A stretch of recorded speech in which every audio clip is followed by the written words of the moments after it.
A tutti voi buonasera, bentrovati a questo nuovo appuntamento con Elettroshock. La tegola del super bonus è il titolo di questa puntata. Ebbene sì, ci ritroviamo di nuovo qui a parlare di questo strumento che è stato messo in campo per rilanciare la nostra economia. Lo facciamo in giornate in cui ci sono state tantissime polemiche, oltre anche ad uno scontro politico più in generale sui bonus fiscali. Ci ritroviamo qui per l'ennesima volta nel tentativo di fare un po' di chiarezza, di capire che cosa sta succedendo, frodi fiscali da un lato, vere e proprie truffe dall'altro, un percorso insomma sempre più complicato per chi già lo ha intrapreso. Per l'ennesima volta ricordiamo che i soggetti coinvolti sono tantissimi, ci sono i cittadini, ci sono le imprese, tutti i professionisti, gli istituti di credito, alcuni dei quali peraltro hanno già in qualche maniera fatto un passo indietro. Una vicenda davvero complicata, iniziata all'insegna dell'entusiasmo, entusiasmo che con il passare del tempo e con il moltiplicarsi anche delle norme e delle novità si è fatto insomma sempre più difficoltoso. Vado a presentarvi gli ospiti con i quali parleremo questa sera. Naturalmente è ritornato con noi e lo ringraziamo molto per questo Alberto Maria Camillotti, grazie. Buonasera. Per essere con noi, buonasera. Presidente dell'Ordine dei Dottori Commercialisti Esperti Contabili di Udine. In studio con noi questa sera Angela Martina, che è Presidente di Udine dell'Ance. Buonasera, grazie per essere con noi in rappresentanza appunto dei costruttori. Abbiamo collegato con noi, lo salutiamo, Marco Bottega. Si parlava appunto dei professionisti coinvolti in questa vicenda e quindi per l'Ordine degli Ingegneri di Udine sentiremo la sua voce. Grazie per essere collegato anche se dalla distanza. Buonasera. Buonasera. Allora, tante le domande che ci porremo anche questa sera. Parto subito da Camillotti riassumendo un po' quelle che sono state le polemiche, le discussioni di questi ultimi giorni. Si è passato insomma dallo strumento ideale, come si dice, win-win, quello che poteva fare la fortuna comunque, il bene delle imprese, il bene dei cittadini, e si è arrivati a parlare della più grande truffa, no, di Stato, così qualcuno l'ha voluta definire. Partiamo proprio da queste due posizioni estreme. Allora, intanto buonasera a tutti, mi fa piacere essere qui per poter dare un punto di vista che è quello della nostra professione e in qualche modo vado un po' controcorrente, perché quello che noi oggi dobbiamo assicurare ai cittadini, alle imprese, agli istituti di credito è un momento di tranquillità. È stato, secondo me, travisato quello che sta succedendo e bisogna fare un grosso distinguo fra quello che è la normativa e i controlli che sono finora stati fatti su quella che chiamiamo norma del super bonus e tutti gli altri bonus minori. Perché quello che ha innescato la gran polemica di questi giorni è un'audizione che si è tenuta in Senato da parte dell'Agenzia delle Entrate, dove l'Agenzia ricapitolato quello che è il momento di difficoltà nel comparto frodi legato ai bonus edilizi. E allora è scoppiata la polemica perché 38 miliardi di possibili frodi, poi però dire 38 miliardi fa sicuramente effetto e si finisce sui giornali, ma analizzando questo dato andiamo a capire come di questi 38 miliardi solo 3 o forse un po' di meno, sono legati a frodi legate al super bonus. In termini percentuali non vi dico come si arriva a questa percentuale, ma è l'1,5% dei crediti generati da bonus edilizi in senso lato, solo l'1,5% di questi 38 miliardi è una frode derivante da super bonus. E allora che cosa ne traiamo immediatamente come conclusione? Che il super bonus funziona, che ha gli adeguati controlli e che tutto quello che è stato fatto in questo grandissimo contenitore, che di tutta la spesa, scusate prima ho detto un dato sbagliato, 38 miliardi sono i crediti finora generati, di questi 38 miliardi 4 sono quelli oggetto di frode, quindi 4 su 38 fa circa il 10%.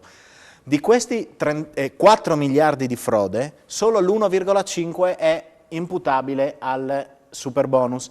ancorché sui 38 miliardi generati, ben 13 siano stati generati da superbonus. Ok? Altri 13 miliardi di crediti generati sono stati generati con i bonus minori, in particolare il più pericoloso di tutti questi, che è il bonus facciate al 90%.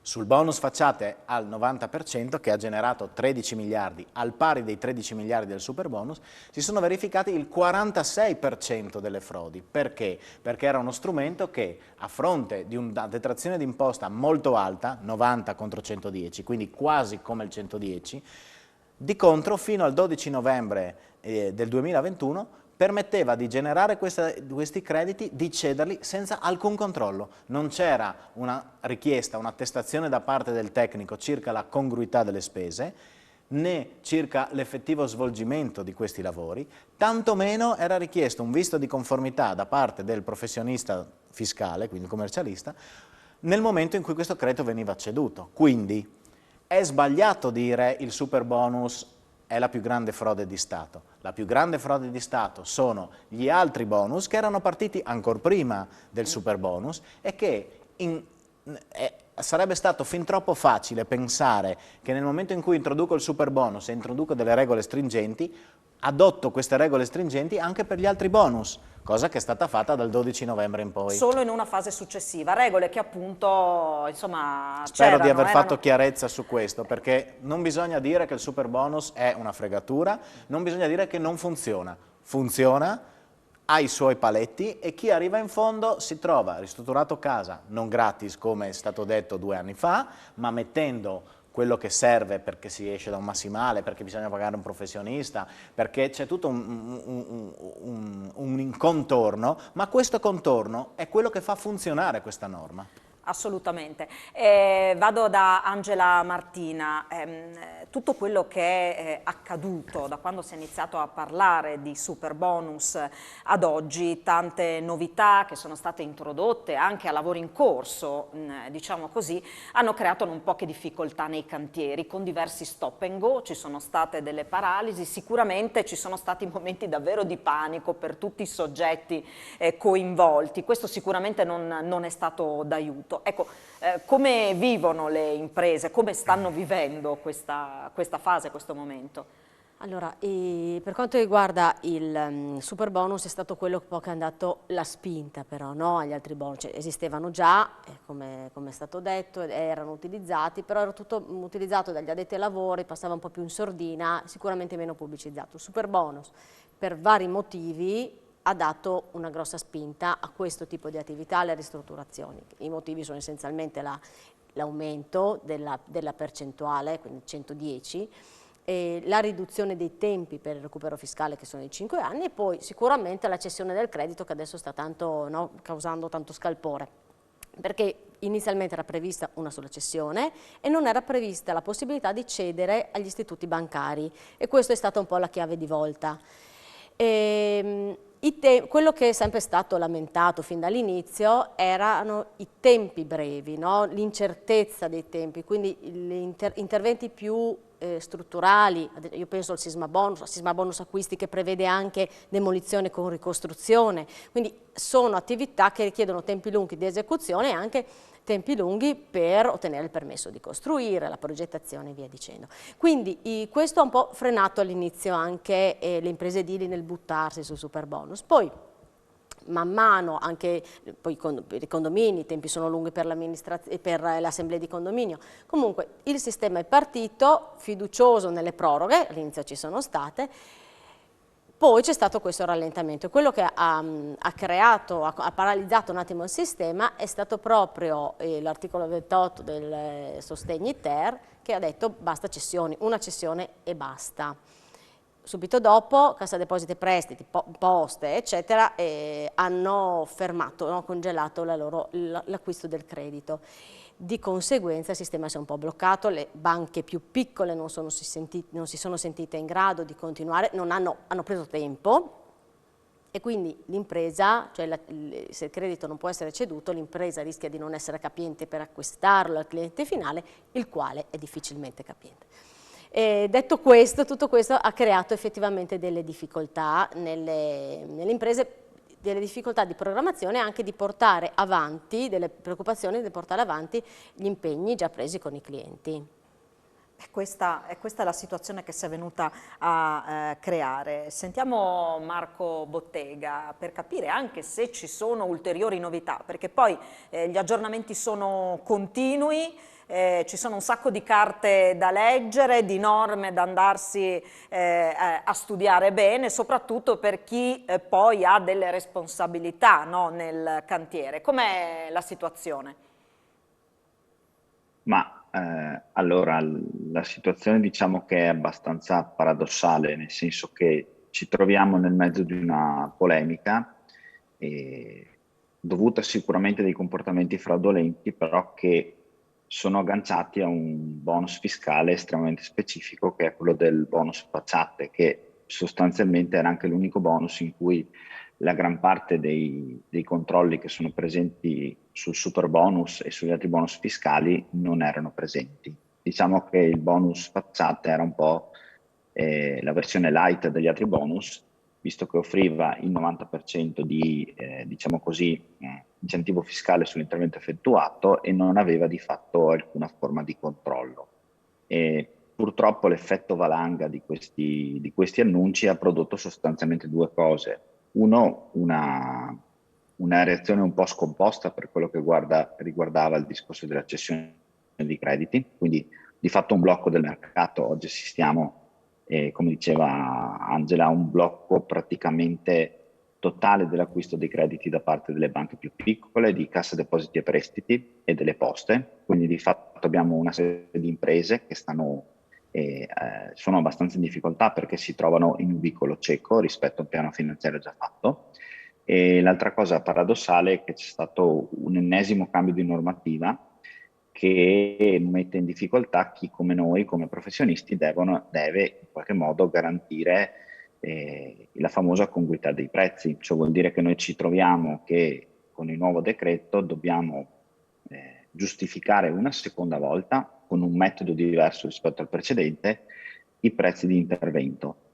Il che produce una paralisi ulteriore all'interno degli studi di progettazione, nel senso che tutto il lavoro che abbiamo fatto fino adesso noi lo dobbiamo fermare, capire cosa vuol dire questo nuovo decreto e questa nuova forma di controllo messa, cercare di capire qual è la modifica sulle comunicazioni che dobbiamo fare e poi forse riusciamo a ripartire facendo le lavorazioni cantiere, il che, visti i termini temporali che abbiamo, di fatto rischia di trasformarsi in un effetto valanga. Diciamo che quello che preoccupa di più è la reazione scomposta e la mancanza di un'idea chiara di quello che si voglia fare, semplicemente per avere un sistema di regole più spendibile e più semplice da usare.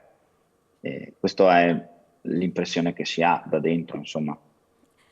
Allora, su queste considerazioni ci fermiamo, andiamo in pubblicità. Abbiamo accennato alle frodi, subito dopo parleremo di vere e proprie truffe nelle quali sono caduti i cittadini. Partendo da quel presupposto al quale accennava prima Camillotti, che a un certo punto qualcuno si è convinto del fatto che avrebbe potuto ristrutturare casa non solo senza tirare fuori un euro, ma anche guadagnandoci qualcosa, e subito qualcuno ha pensato bene di sguazzare in questo clima. Ne parliamo dopo la pubblicità, tra poco. Rieccoci nuovamente insieme a parlare di Superbonus 110% e anche degli altri bonus fiscali che sono nel mirino, al centro delle polemiche o comunque della discussione in questi giorni. Dicevamo prima della pubblicità che qualche cittadino ha malinterpretato questo strumento, questo Superbonus, convincendosi del fatto che avrebbe potuto ristrutturare completamente la propria abitazione senza tirare fuori nemmeno un euro, ma anche con la prospettiva, magari suggerita da qualcuno non proprio esperto, di poterci addirittura guadagnare qualcosa. Abbiamo parlato con Barbara Puschiasis, presidente di Consumatori Attivi, di una serie di truffe che sono state messe in atto, di chi ha approfittato proprio di questo luogo comune che a un certo punto era particolarmente diffuso, che ha spinto anche chi magari bisogno di ristrutturare casa non ce l'aveva e magari neanche quel minimo di liquidità messa da parte per poter affrontare questa avventura. Allora andiamo a capire che cosa è successo. Moltissime sono le segnalazioni che purtroppo da molti mesi stanno arrivando ai nostri sportelli. Persone che hanno sottoscritto contratti di affidamento a società che, voglio specificare, non hanno sede in Friuli Venezia Giulia e che si sono proposte anche attraverso agenti porta a porta per effettuare studi di fattibilità e poi per eseguire i lavori con il superbonus. Purtroppo questi contratti risalgono a fine 2020, inizi 2021, ma poi dopo la firma del contratto nessuno si è presentato nell'immobile, quindi non è stato mai aperto nessun cantiere. Il committente ha proceduto a sollecitare l'impresa e l'impresa nel corso del tempo ha iniziato a portare varie scuse, quali ad esempio la carenza di materiali, di manodopera, l'elevata domanda appunto ricevuta che avrebbe congestionato l'attività di questa società. Purtroppo a agosto-settembre sono iniziati i primi interrogatori da parte della Guardia di Finanza e quindi lì si è acceso un campanello d'allarme che ha portato i cittadini a fare delle verifiche anche sulla propria posizione e lì purtroppo l'amara scoperta, perché accedendo a questo cassetto fiscale che dovrà diventare un'abitudine per noi consultarlo, è stato possibile verificare come fossero state già perfezionate delle cessioni dei crediti d'imposta per il 30% di lavori che non erano stati neanche in qualche modo preventivati. Purtroppo in questa situazione il consumatore si trova gravemente danneggiato perché risulta aperta una pratica di superbonus con una cessione che andrebbe ad impedire la possibilità di aprire una nuova pratica di superbonus per effettuare con un'impresa seria, con dei professionisti seri, degli interventi sul proprio immobile, interventi appunto necessari. Ma l'altra questione è questa, cioè che il cittadino contribuente potrebbe essere richiesto da parte dell'Agenzia delle Entrate con un avviso d'accertamento di restituire quelle somme che sarebbero state cedute col credito d'imposta a sua insaputa per lavori mai effettuati, con ulteriori interessi e sanzioni che ovviamente potrebbero portare alla rovina del povero cittadino che invece era stato illuso da un messaggio, quello del rifare i lavori gratuitamente sul proprio immobile. Ecco, questo è un po' quello che è successo, che sta succedendo e la situazione nella quale poi alcuni cittadini sono finiti, una situazione che insomma potete immaginare rischia di creare non pochi problemi. Il nostro Uber Londero è andato a parlare con il procuratore di Udine, Massimo Lia, per capire qual è il livello di attenzione sul nostro territorio. Allora sentiamo questa intervista, poi ne parliamo con gli ospiti in studio.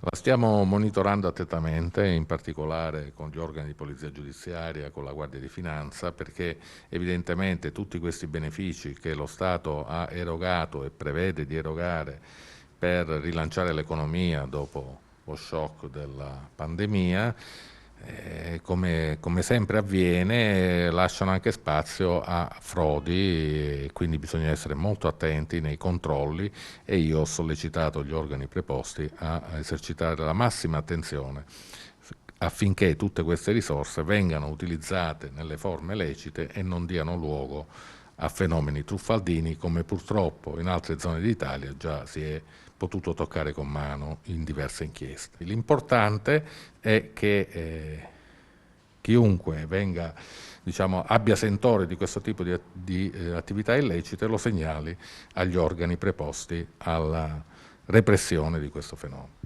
A questo proposito le associazioni dei consumatori stanno segnalando, ancora prima che partano i lavori, si vedono nel cassetto fiscale già ceduto il credito. C'è qualche aspetto penalmente rilevante? Questo che ancora prima dell'inizio dei lavori che venga inserito nel cassetto fiscale la cessione del credito fiscale è sicuramente una cosa non necessariamente illecita ma anomala e quindi è giusto in questi casi che venga fatta la segnalazione agli organi competenti, agli organi di polizia giudiziaria per evidenziare questo tipo di situazione. Poi sarà le verifiche successive, saranno le verifiche successive a dirci se siamo di fronte a una truffa o un tentativo di truffa oppure a una modalità magari operativa non proprio ortodossa ma non penalmente illecita. Camillotti, questa è la sua materia. Dobbiamo fare chiarezza però su tutto questo, perché sennò rischiamo veramente, come ho detto in apertura, di lanciare un allarme troppo elevato e di disincentivare chi invece ha voglia veramente di ristrutturare la propria casa, di riqualificarla energeticamente da un punto di vista sismico, aggiungo, per ragioni di Stato, affidandosi a professionisti seri.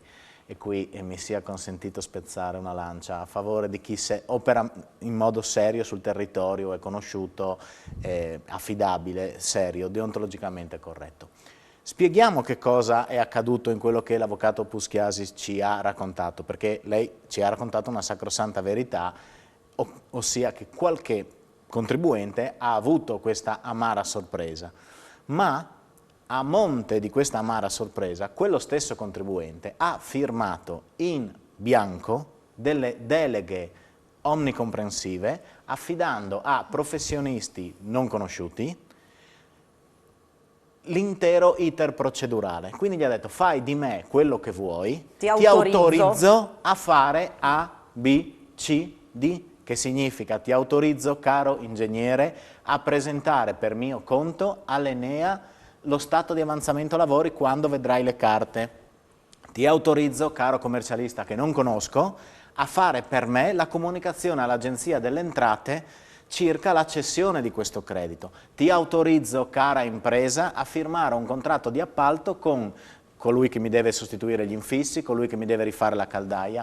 Quindi, purtroppo, in buona fede, io non sto criticando, però voglio dire che se uno mi suona il campanello e mi dice firma qui un pacco di carte così, perché se tu firmi qua non devi preoccuparti di nulla e fra 6 mesi avrai casa nuova e forse ti avanza qualche soldino, beh, una domanda bisogna porsela. E questo che diceva, no, il procuratore non è necessariamente qualcosa di non lecito, ma anomalo, allora, perché sei tu che hai autorizzato. Siccome non difendo a prescindere e in ogni cesto ci sono le mele marce, evidentemente per essere riusciti a generare dei crediti fiscali su operazioni inesistenti ci deve essere un ingegnere, architetto, geometra, un perito che ha fatto in modo fraudolento un'asseverazione attestando che i lavori sono stati fatti ed erano congrui quando non sono stati fatti, e ci deve essere stato senz'altro un commercialista che ha messo un visto di conformità dicendo che coi suoi occhi ha visto che tutto era stato fatto. Quindi è evidente che c'è una frode da parte di 2 professionisti,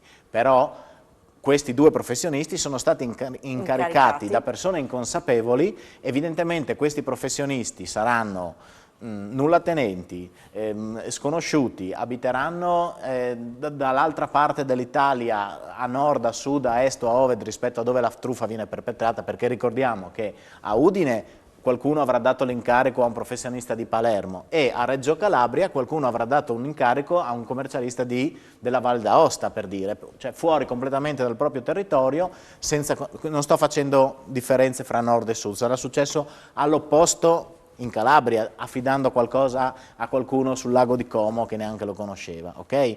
Però l'importante davvero è affidarsi a professionisti seri e poi, e qui lasceremo la parola a Angela Martina, anche a imprese conosciute, non nate ieri l'altro e soprattutto esistenti sul territorio, perché io devo dare un anticipo a un'impresa. Voglio capire che Angela Martina esiste, vive a Codroipo e la sua impresa ha una storia di 50 anni, perché se gli affido 20.000 euro di caparra per i lavori che dovrà fare a casa mia, penso che come è stata lì negli anni 50 precedenti, sarà lì anche negli anni successivi. Se invece qualcuno è arrivato ieri l'altro, ha aperto la partita IVA e viene a dirmi dammi 20.000 euro che vado a comprarti la caldaia, forse non ritrovo né la caldaia né i 20.000 euro. Adesso ho banalizzato. No, ma questo per dire state attenti, affidatevi a professionisti e imprese serie, e la procedura che è stata prevista è fatta per arrivare fino in fondo, senza nessun problema in questa situazione. Esatto,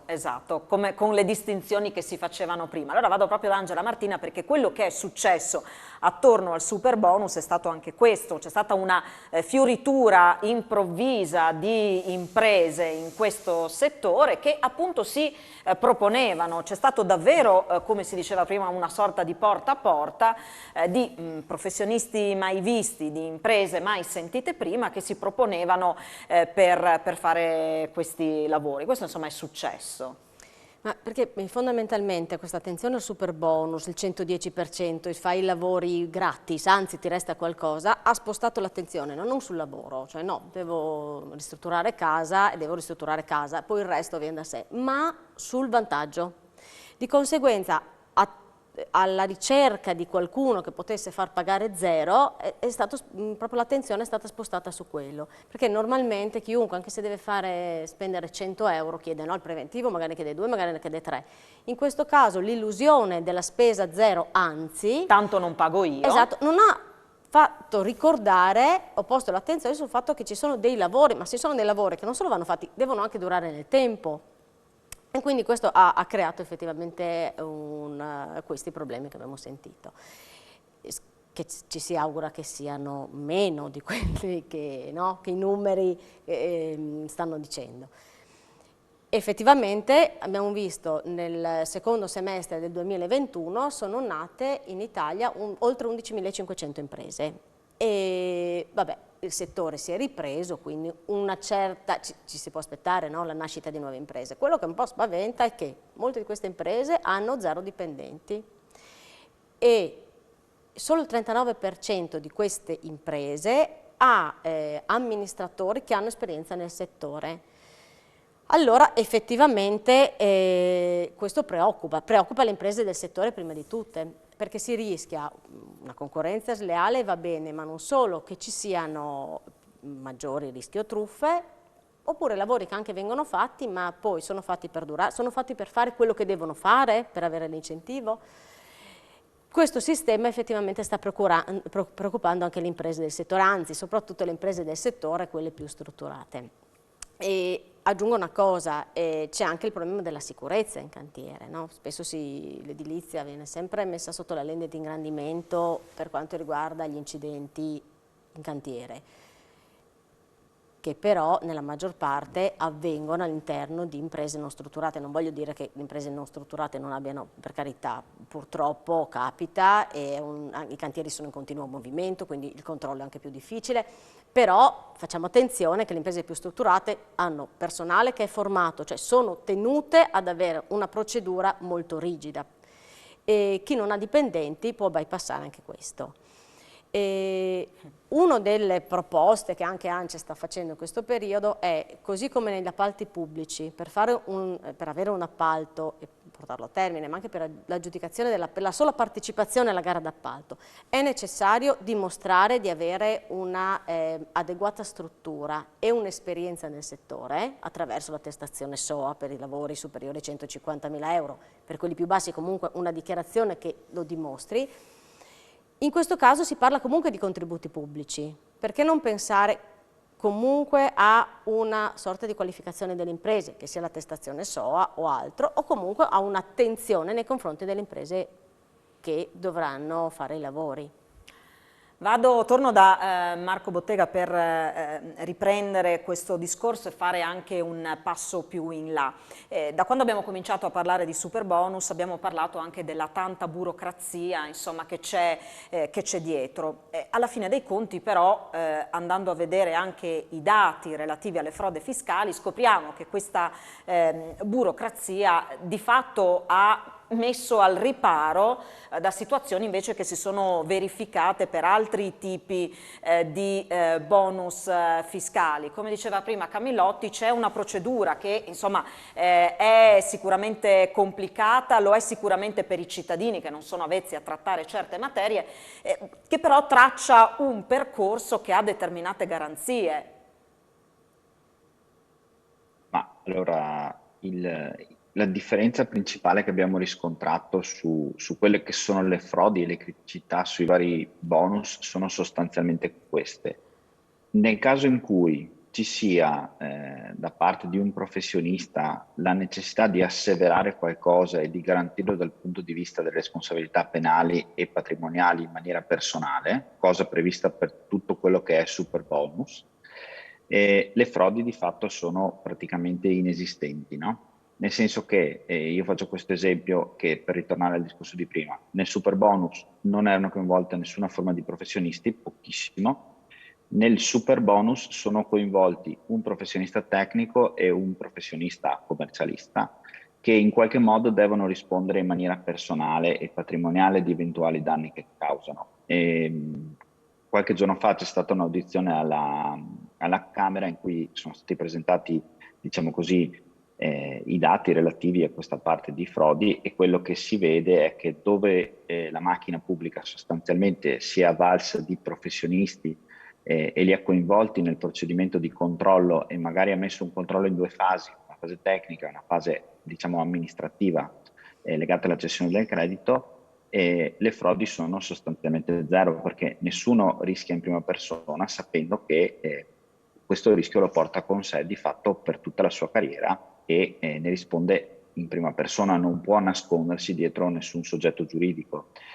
La cosa che io vorrei evidenziare è che, come diceva anche il dottor Camilotti, se noi prendiamo dei professionisti, gli attribuiamo un ruolo nella catena di controllo e in qualche modo li facciamo entrare in quello che sono anche la gestione di qualche fondo pubblico come è quello del superbonus, siamo sicuri che c'è una certa velocità, perché comunque i numeri di spesa legati al superbonus sono importanti, c'è una certa velocità in cui riusciamo a spendere dei soldi, abbiamo un controllo di quello che succede e abbiamo una situazione in cui io penso che non ci siano, soprattutto sul superbonus, delle frodi vere e proprie. Mi aspetto che i controlli che verranno effettuati evidenzieranno degli errori materiali, degli errori dovuti alla confusione della normativa o interpretazioni diverse in casi estremamente complicati.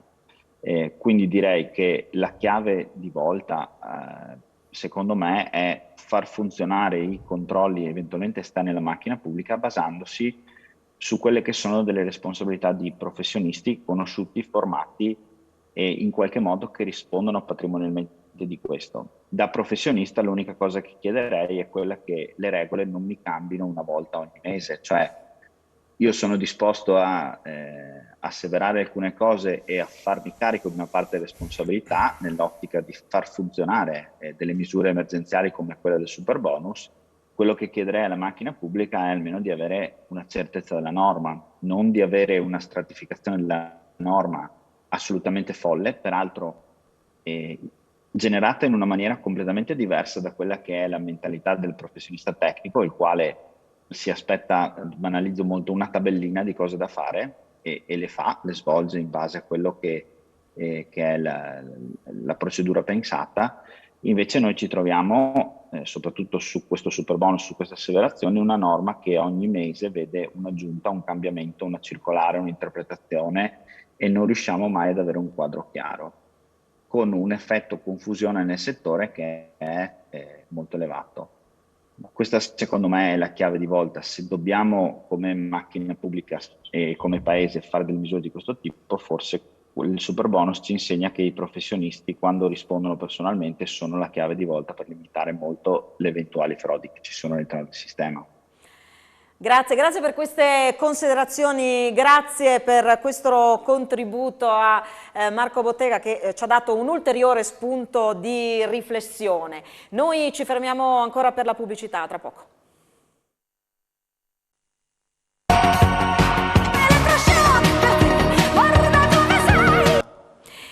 Di nuovo in studio con Elettroshock, stiamo parlando di superbonus questa sera, abbiamo insomma fatto un po' il punto della situazione, stiamo cercando di fare un po' di chiarezza sul pratico, sul concreto. Non possiamo insomma però dimenticare che quella del superbonus è diventata anche una battaglia politica, una battaglia anche interna al governo. Il superbonus è diventato un po' il cavallo di battaglia del Movimento 5 Stelle sull'efficacia o meno di questa misura c'è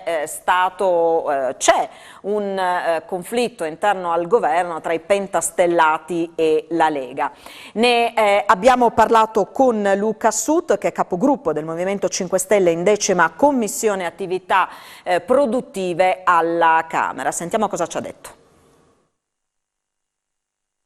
Io ho visto più che altro un conflitto all'interno della Lega. Giorgetti ha rilasciato delle dichiarazioni l'altro giorno a mezzo stampa sul superbonus, sul fatto appunto di queste frodi e del fatto che il superbonus non funziona, ma ricordo che solamente il 3% delle frodi che sono state identificate riguarda il superbonus, il resto è sugli altri bonus edilizi. Il 3% non vuol dire che è nullo, però ci possiamo ancora lavorare, ma questo non giustifica quello che sta facendo il governo, che di fatto sta bloccando non solo le frodi ma tutti quanti i bonus edilizi, che funzionano anche grazie alle cessioni del credito.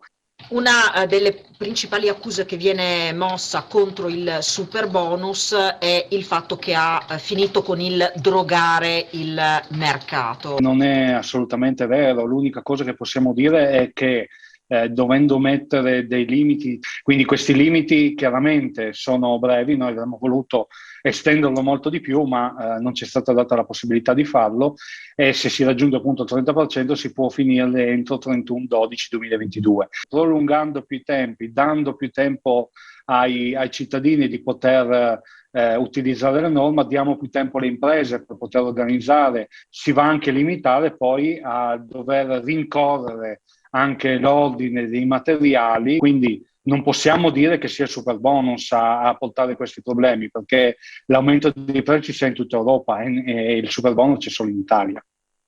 Riparto da Angela Martina. Ha drogato il mercato il superbonus? Allora, ha sicuramente dato una spinta e molto rapida, perché comunque anche questi tempi brevi, l'incertezza dei tempi ha fatto sì che ci fosse una corsa al superbonus senza una diluizione nel tempo.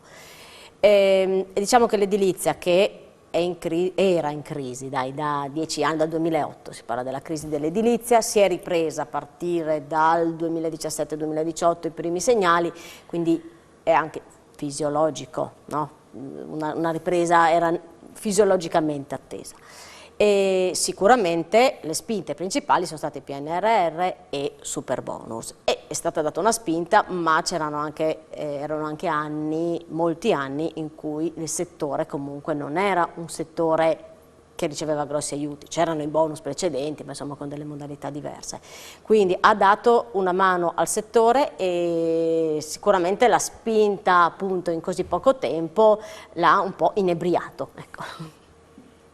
Questo è insomma quello che è successo. Poi si diceva insomma il fatto di, abbiamo parlato prima, no, delle proroghe, allungare i tempi, questo in qualche modo diceva Sut, significava evitare questi aumenti dei prezzi delle materie prime, che poi anche qui in corso d'opera chi stava facendo i lavori insomma, ha dovuto fare i conti anche con questo, prezzi che sono insomma lievitati del 20, del 30%, insomma quando questo succede in corso d'opera, dopo che rivolgendosi anche a professionisti seri si sono fatti tutti i conti, si è fatto tutto insomma a regola d'arte, non è proprio una cosa di poco conto. Cessione del credito. Direi che è importante insomma approfondire anche questo tema per capire anche qui che cosa è successo, quali sono le novità. Anche qui distinguiamo fra superbonus e bonus minori. Fino al 12 di novembre i bonus minori potevano essere ceduti senza la posizione di un visto di conformità e senza una asseverazione circa la congruità dei costi. Dal 12 novembre questa cosa è cambiata e quindi ora diciamo che le due norme sono pressoché appaiate in termini di cedibilità del credito, quindi superbonus e bonus minori hanno tutti la necessità per essere ceduti del visto di conformità e dell'attestazione sulla congruità dei prezzi. Che cosa è successo? È arrivato il decreto sostegni ter il 27 di gennaio 2022 e ha bloccato di fatto la cedibilità di questi crediti, togliendo quella parolina illimitatamente che stava nel decreto originario, per cui oggi la cessione può essere fatta una sola volta a norme oggi vigenti. Evidentemente questa norma verrà modificata perché questo ha creato un blocco pazzesco nel mondo del finanziario e quindi auspichiamo tutti che questa norma venga rapidamente modificata. Come verrà modificata? Verrà modificata di fatto, questa è l'idea che sta circolando nelle stanze dei tecnici che stanno lavorando alla norma, targando di fatto, quindi mettendo un bollino sul credito. Questo bollino sarà il codice di ricevuta che esce dall'Agenzia delle Entrate, così io sarò sempre in grado di risalire alla prima generazione del credito e a verificarne quindi i presupposti. Se sono il quarto acquirente potrò sempre tornare indietro e capire se questo credito si è generato bene o male e quindi potrò facilmente dire va bene, non lo prendo più. Questo è lo strumento tecnico che si sta realizzando. Poi l'ulteriore cosa che sarà permessa molto probabilmente saranno cessioni multiple fra soggetti finanziari accreditati.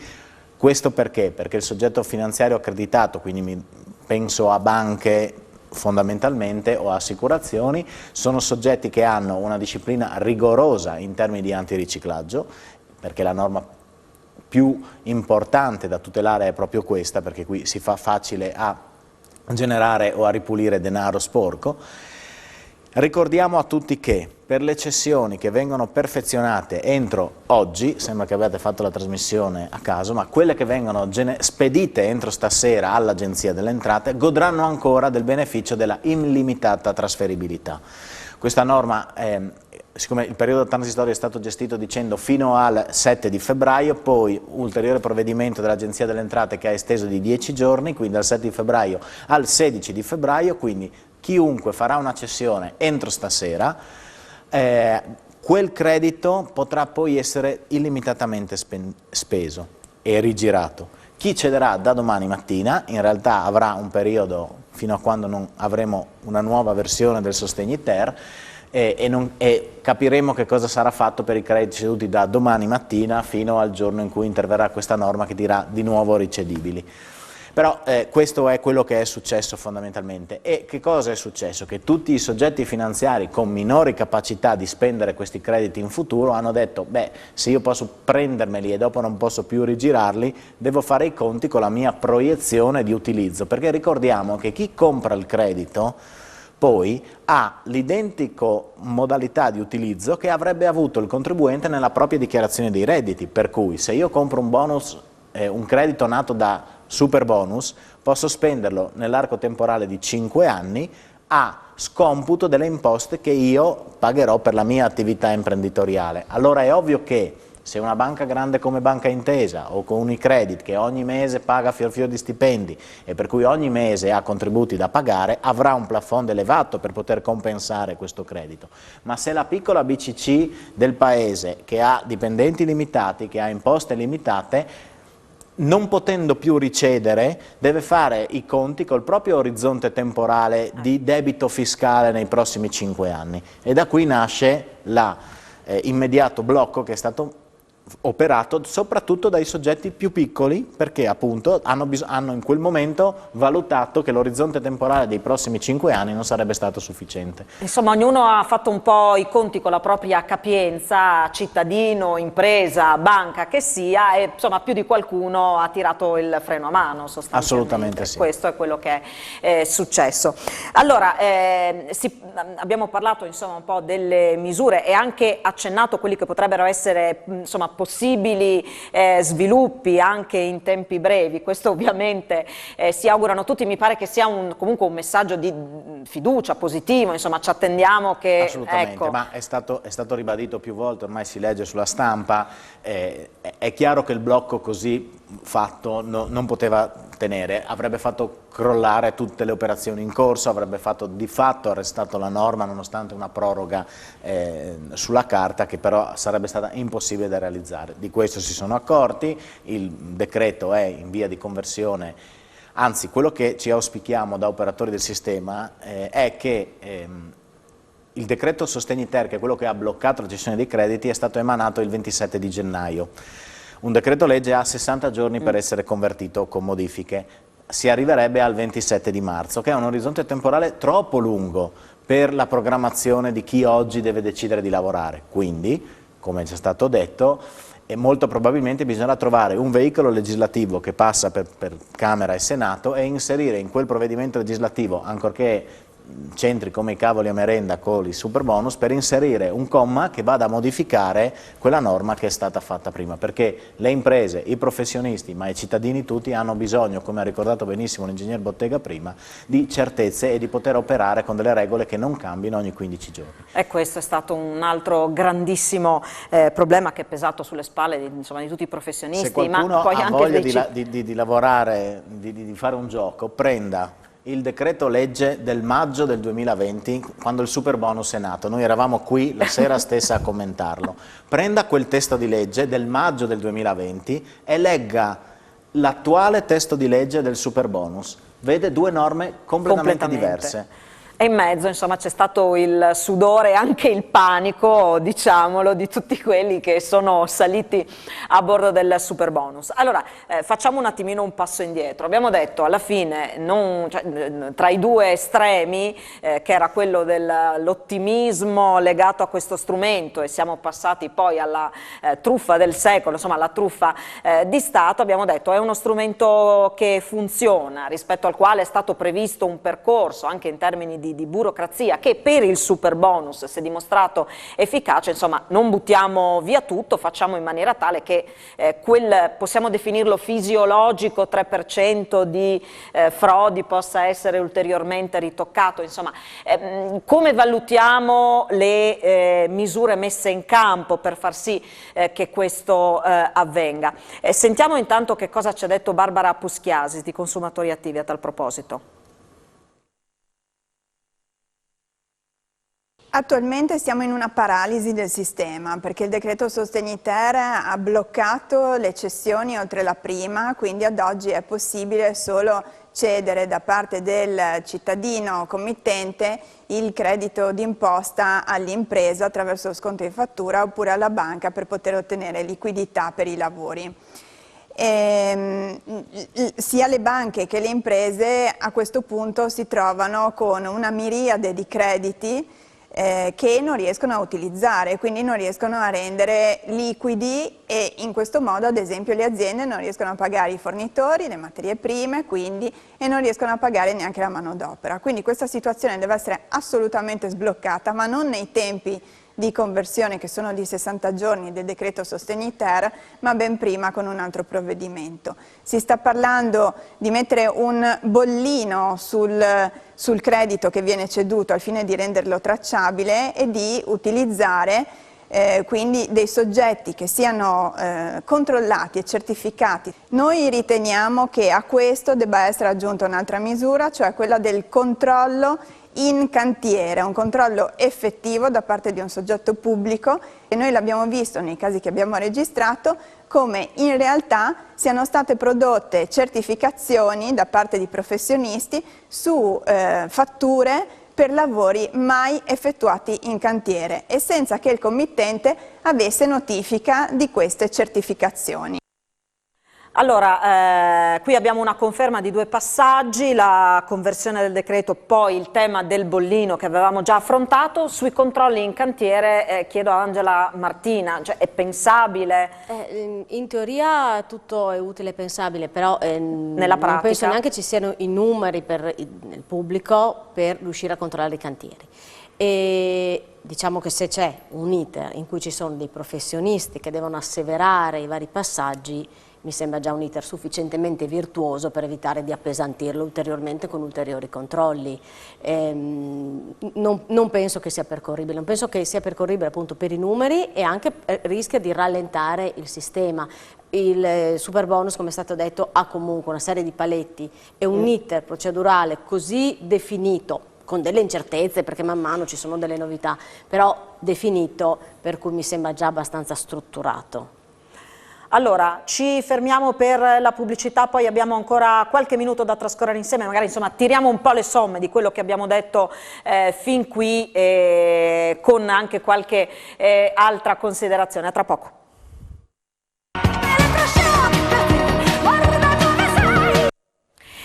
E al termine della discussione su Superbonus, in particolare abbiamo accennato anche agli altri bonus, tiriamo un po' le somme, ci avviamo a concludere questa puntata.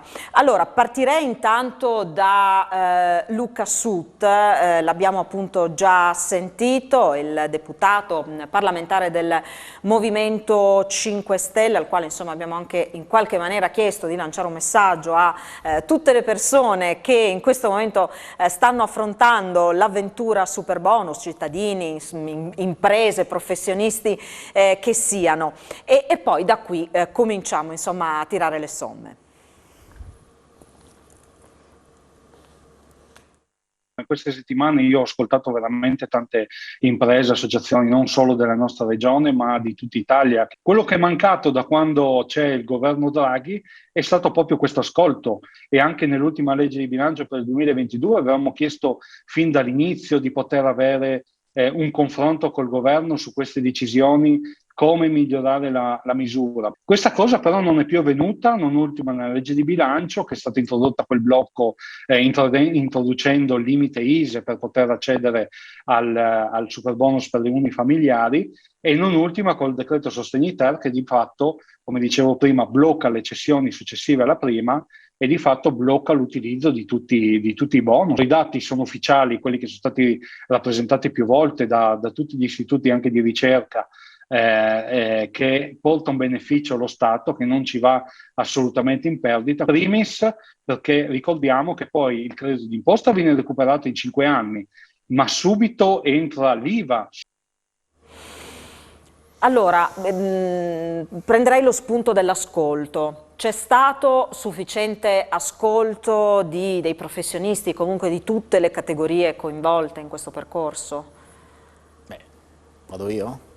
Decisamente no, evidentemente, non c'è stato ascolto, ma non c'è stato ascolto neanche a maggio del 2020, quando la norma è nata, no? Perché da maggio 2020 al 31/12/2021 ci stanno 18 mesi, 2 leggi finanziarie, non so quanti decreti Covid, in cui i professionisti e il mondo delle imprese hanno presentato 1000 e 1000 emendamenti attraverso audizioni parlamentari, quindi non è la fine del film che va guardata, cioè che cosa è successo nel mese di novembre e dicembre 2021, perché evidentemente lì si è corsi ai ripari, ma è quello che non è successo prima. Ora, si è parzialmente arrivati a una soluzione, perché io sono assolutamente favorevole alle norme che sono state introdotte per aggravare, uso questo termine fra virgolette, l'attenzione preventiva, cioè il visto di conformità, cioè l'asseverazione tecnica. Io non lo dico perché è un compenso per la mia professione, perché è un risparmio, come abbiamo visto, come i dati testimoniano, dello Stato. Allora, questa norma poteva essere fatta al contrario, dicendo tu ti ristrutturi casa e io Stato ti do un contributo quando vedo che i lavori sono eseguiti. Poteva funzionare uguale, solo che la lentezza della macchina pubblica nel erogare un contributo avrebbe di fatto reso inefficace la norma. Allora, noi come professionisti ci prendiamo pure la briga di rispondere per 8 anni di quello che scriviamo oggi, perché se io sono certo di aver visto una carta, non ho problemi a mettere una sigla per dire che l'ho vista. E questo facilita lo smobilizzo del credito e l'incentivo così ha immediato impatto. Quindi gli ascolti ci sono stati e non stati per rispondere alla sua domanda. Il problema è di fatto su questa norma ci si è fatta una guerra politica fra 5 Stelle, Lega, PD, di cui i cittadini, le imprese e i professionisti non avevano assolutamente bisogno. Bisogna guardare con oggettività i dati e cercare di porre rimedio sulla base dei dati e non sulle emozioni politiche o sul fatto che il 5 Stelle è più bravo perché ha introdotto il Superbonus e però il 5 Stelle è lo stesso governo che ha introdotto il bonus facciate senza controlli. Cioè, questo al cittadino non interessa. Al cittadino interessa ristrutturare casa, a me interessa poter fare il mio lavoro, a Angela Martina interessa organizzare un cantiere. Basta. Questo cioè, il problema grave che non riguarda solo Superbonus, ma in generale la nostra vita in questo momento è il distacco totale degli organi politici rispetto alla realtà. Questo è il problema che secondo me non riescono a capire, e questa norma lo ha palesato in modo evidente. Poi nel momento in cui, e questo ovviamente non riguarda solamente il superbonus, insomma più in generale la fase che stiamo vivendo, generare confusione non è d'aiuto a nessuno. Per quello ho esordito dicendo diamo tranquillità e diamo messaggi positivi. La norma funziona, bisogna affidarsi a imprese e professionisti seri, la norma arriva in fondo. Ecco, e questo insomma credo che sia un messaggio importante per, come dicevamo prima, tirare un po' le somme. Le indicazioni servono, insomma ci sono delle norme che sono complicate, ci sono proprio per questo i professionisti, quelli seri che ci sono d'aiuto, però ecco è un percorso che si può affrontare con grande consapevolezza da chi lo incomincia e poi badando bene ad affidarsi a professionisti seri, ed è un percorso che ci porta fino alla fine. Sicuramente ci vuole tanta pazienza, perché come ricordava anche prima Bottega, i momenti di difficoltà, di smarrimento ci sono stati, norme che cambiano, la necessità di rifare cose già fatte, quindi ecco, per questo diceva chiarezza, cose ben definite in generale sono di grandissimo aiuto. Andare avanti, poi tornare indietro genera insomma confusione che in questa fase ha un effetto veramente domino. Allora vorrei una considerazione finale anche da parte di Angela Martina. Lo salviamo insomma questo strumento? Assolutamente sì. Perché per tutte le cose di cui abbiamo detto prima, per tutti i vantaggi che abbiamo già percorso. L'attenzione è anche da parte del primo committente, quindi del proprietario della casa che vuole ristrutturarla e sistemarla, ad avere attenzione non solo al vantaggio, ma come si diceva, al fatto che deve affidarsi a una filiera seria per avere il risultato.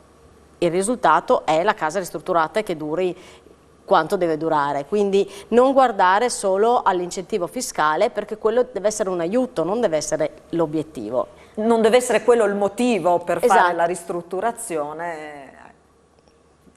Insomma, anche... Possiamo spiegare solo una cosa? Rubo 30 secondi. Perché 110? Non è che si è voluto introdurre una norma per regalare soldi in più rispetto a chi spendeva. Il 10 in più rispetto a 100, considerando che l'orizzonte temporale è di 5 anni, corrisponde a un tasso di interesse del 2% su 100, quindi 2, 4, 6, 8, 10. Io, generando questo credito fiscale, è come se avessi emesso un titolo del Tesoro italiano, che poi cedo a qualcuno che lo va a incassare in modo differito in 5 anni e si prende il saggio di interesse. Quando è stato studiato, evidentemente, siccome chi studia e chi scrive le norme tutto sommato ha idea di quello che sta facendo, ha emesso dei grandi bond dello Stato italiano, garantiti dallo Stato italiano. Sono dei titoli? Sono dei titoli col tasso di interesse del 2%, per cui io faccio lavori per 100, cedo a te 110, perché? Perché il valore di 110 oggi è 100, considerando un tasso di interesse del 2%. Banalmente non si volevano regalare soldi, era perché la norma potesse girare da un punto di vista finanziario. Era molto interessante anche questa osservazione, perché poi in tanti si sono chiesti, quel 110 letto così ha tratto in inganno. Purtroppo da un punto di vista politico è stato venduto: ti ristrutturo casa e ti regalo 10. No, non ti regalo niente, il valore di 110 fra 5 anni oggi è 100, punto. Ecco, anche perché, sempre brevissimamente, chiedo questo ad Angela Martina, sì è vero 110%, però attenzione che quando vai a fare dei lavori di ristrutturazione ci sono degli interventi o una parte di lavori che esulano da quel 110%, quindi tu non solo non ci guadagni, ma c'è una concreta e reale possibilità, che credo si manifesti poi nella gran parte dei cantieri, di dover comunque tirare fuori qualcosa di tasca propria. Perché ci sono dei lavori trainanti, dei lavori trainati e dei lavori che esulano. In più ci sono dei limiti che vengono raggiunti, alcune volte superati, ma va bene così, cioè è anche corretto, no? È assolutamente corretto, ma è bene saperlo. No, è bene saperlo. Oltretutto il 110 cosa permetteva? La ristrutturazione in un condominio. Non tutti sono d'accordo, non tutti sono interessati. Chi non è capiente, per cui non recupera niente, allora ok, può cedere il credito, può fare i lavori anche se l'interesse è minore proprio perché non mette quasi niente, diciamo, ci sono delle attività, quindi l'obiettivo era anche quello di renderlo più incentivato, di incentivarlo maggiormente.